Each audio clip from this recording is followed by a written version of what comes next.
On Monday, we will begin working on the specifics of the bills. Hopefully, in a 2-week period of time, we'll send something over to the Senate, and this will be done long before the due date of the expiration of so many initiatives. Hey, what's going on, guys? The stimulus package and the third stimulus check timeline today is coming directly from the president himself. Let's get into it. But first, guys, as always, before we get started, do me a favor. Thumbs up this video so you can help more people to watch it, and also subscribe so you don't miss any of our next videos. Thanks. Today, we got the stimulus package and the third stimulus check update directly from the president himself. Let's see what he had to say. Our plan.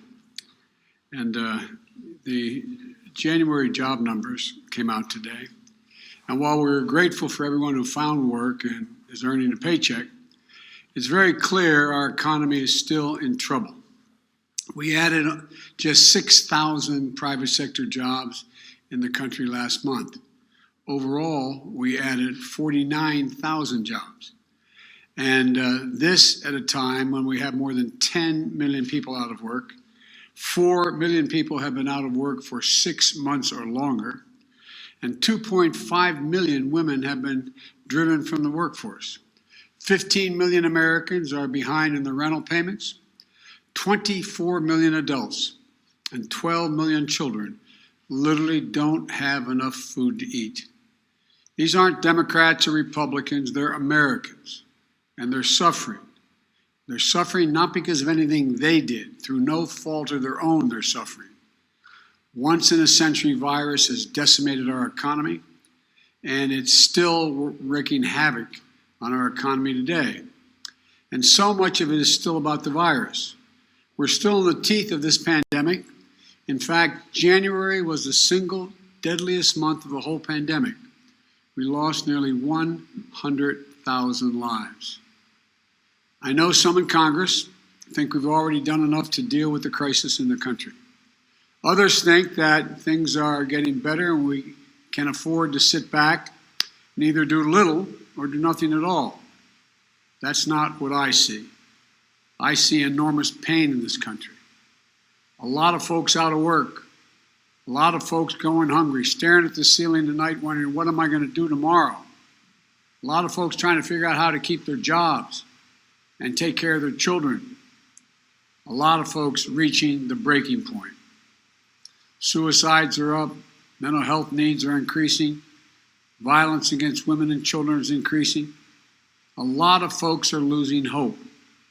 And I believe the American people are looking right now to their government for help, to do our job, to not let them down. So I'm going to act. I'm going to act fast. I'd like to be doing it with the support of Republicans. I've met with Republicans. There's some really fine people who want to get something done, but they're just not willing to go as far as I think we have to go. Translation. We have been trying to get the Republicans on board to work with us, but at this point in the process, it doesn't look like we'll be able to. So we're going to move forward and get this done by ourselves. I've told both Republicans and Democrats that's my preference to work together. But if I have to choose between getting help right now to Americans who are hurting so badly and getting bogged down in a lengthy negotiation, or compromising on a bill that's up to the crisis, that's an easy choice. I'm going to help the American people who are hurting now. That's why I'm so grateful to the House and the Senate for moving so fast on the American Rescue Plan. Here's what's in that plan. First, it puts $160 billion into our national COVID-19 strategy, which includes more money for manufacturing, distribution, and setting up of vaccine sites, everything that's needed to get the vaccines into people's arms. There's simply nothing more important than us getting the resources we need to vaccinate the people in this country as quickly as possible. So job number one of the American Rescue Plan is vaccines. Vaccines. The second, the American Rescue Plan is going to keep the commitment of $2,000. $600 has already gone out. $1,400 checks to people who need it. This is money directly in people's pockets. They need it. We need to target that money so folks making $300,000 don't get any windfall. But if you're a family that's a two-wage earner, each of the parents, one making 30 grand, one making 40 or 50, maybe that's a little more than. What is he talking about there? Is the income qualification for the third stimulus check. They want the phase-out option to be way under $200,000. Well, yeah, they need the money, and they're going to get it. And here's what I won't do. I'm not cutting the size of the checks. They're going to be $1,400, period. That's what the American people were promised. Very quickly, here's the rest of my plan. It has money for food and nutrition so that folks don't go hungry. I think our Republican friends are going to support that. It extends unemployment insurance, which is going to run out on March 13th of this year to the end of September of this year, because we're still going to have high unemployment. It helps small businesses, thousands of whom have had to go out of business. It has money to help folks pay their health insurance. It has rental assistance to keep people in their homes rather than being thrown out on the street. It's got money to help us open our schools safely. There's money for child care, for paid leave. It gets needed resources of state and local governments to prevent layoffs of essential personnel, firefighters, nurses, folks who are school teachers, sanitation workers. It raises the minimum wage. It's big and it's bold, and it's a real answer to the crisis we're in. That's one more thing, and I want to say it very clearly on this, be very clear on this point. It's better economics. It not only addresses the immediate crisis we're in, it's better for the long-term economic health of our nation and our competitiveness. My plan creates more jobs, creates more economic growth, and does more to make us competitive with the rest of the world than any other plan. Don't take my word for it. Just look at what leading economists across the nation have said, and in the world and across the ocean have said. Wall Street investment firm Moody's says, if we pass the American Rescue Plan, it will lead to 4 million more jobs than otherwise would be created. The nonpartisan Brookings Institution has looked at the American Rescue Plan and said the GDP will reach pre-pandemic projections by 2021, meaning we'll have recovered by the end of 2021. Much sooner, by the way, than if we do nothing. Look, just this week, the Congressional Budget Office projected that if we don't take action, it would take until the year 2025 to return to full employment. There's also a growing chorus of top economists, right, center, left, that say we should be less focused on the deficit and more focused on the investments we make and can make now in jobs, keeping families out of poverty, preventing long-term economic damage to our nation. The simple truth is, if we make these investments now, with interest rates at historic lows, we'll generate more growth, higher incomes, a stronger economy, and our nation's finances will be in a stronger position as well. And the payoff won't just be in jobs, but in our global competitiveness as well. Because we'll be regaining our economic strength faster. So, the way I see it, the biggest risk is not going too big. If we go too small. We've been here before.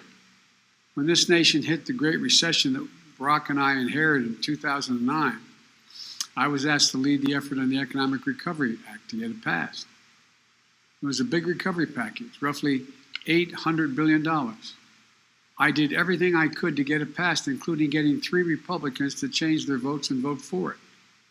But it wasn't enough. It wasn't quite big enough. It stemmed the crisis, but the recovery could have been faster and even bigger. Today, we need an answer that meets the challenge of this crisis, not one that falls short. And that's the issue facing the country right now. What Republicans have proposed is either to do nothing or not enough. All of a sudden, many of them have rediscovered fiscal restraint and the concern for the deficits. But don't kid yourself. Meaning, we are going to do this alone. We are going to use the simple majority that we have right now to pass this bill. That's exactly what he's saying. This approach will come with a cost. More pain for more people for longer than it has to be. Secretary Yellen talks about the scarring effect that comes with prolonged economic pain.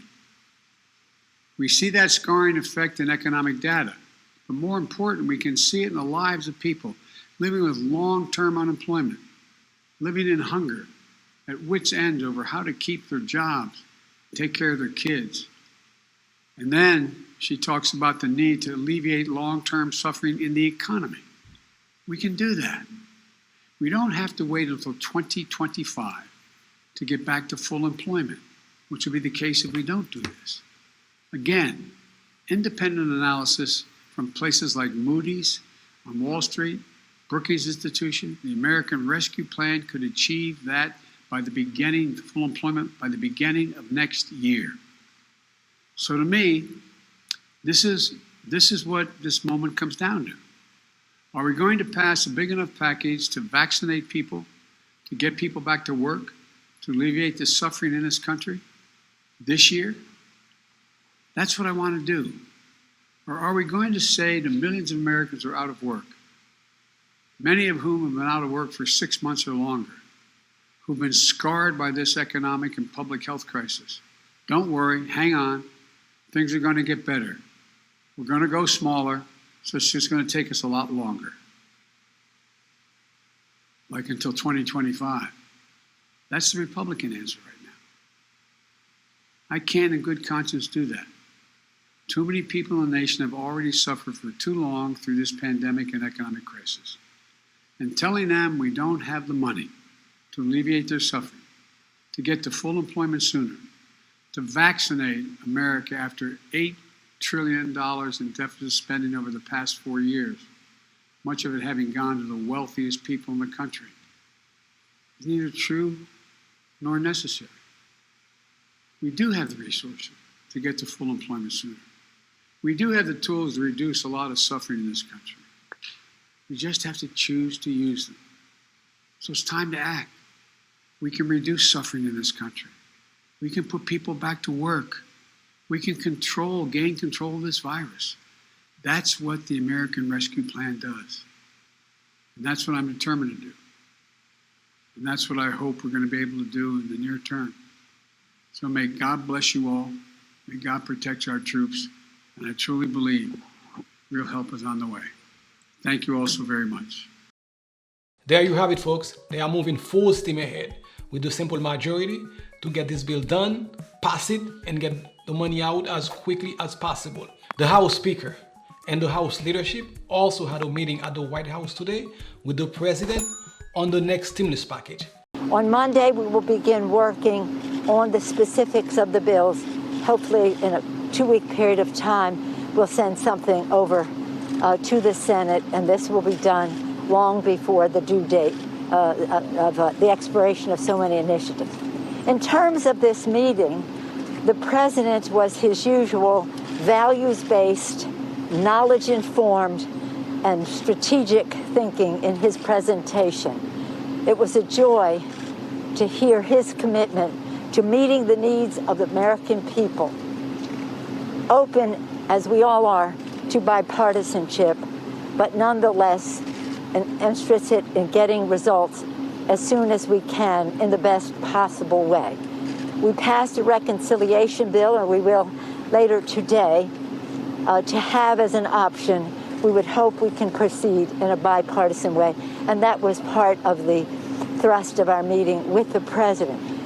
Most of the time, the President heard from the leadership of our committees in the House, which are our leadership is so beautifully diverse, representative of our country in every way, and I couldn't be prouder than to hear their values-based, knowledge-informed presentations to the President. So as we leave here, we do so happy that he's there and the Vice President, and that the Senate, well into the early hours of the morning, passed the bill that we will be able to finish off today. So again, we thank the President for his leadership, for the opportunity to share some thoughts with him, but more importantly, to hear from him about his vision for America. This is the American Rescue Plan to save jobs, as Mr. DeFazio tells me, to save jobs. Next, we'll prepare for the Recovery Act to create many more jobs. Any questions? Yes, ma'am. Madam Speaker, is it your understanding that the bill as it is now would be able to pass the House with reconciliation as is? And do you anticipate that it will go through reconciliation and not have Republican support? Well, as I said, our hope would be that we would have bipartisanship. I think that having reconciliation bill is necessary so that we know that we will guarantee that we'll have results and hopefully give us some leverage with the Republicans. I hope that we can work together. So that said, this is where we are, guys. According to the House Speaker, we should expect to see this bill by the end of this month. One date I think you guys should keep in mind is March 14th. That's when the current unemployment benefit runs out. I think they will try their best to get this done by the 14th, so the people receiving the current unemployment benefits don't have a gap in between. We'll have to wait and see, guys. As always, thank you again for watching. If this is your first time here, my name is Paul with Sunset Royalty, and if you made it this far, please subscribe so you don't miss any of our next videos. I will see you in the next one. Thanks.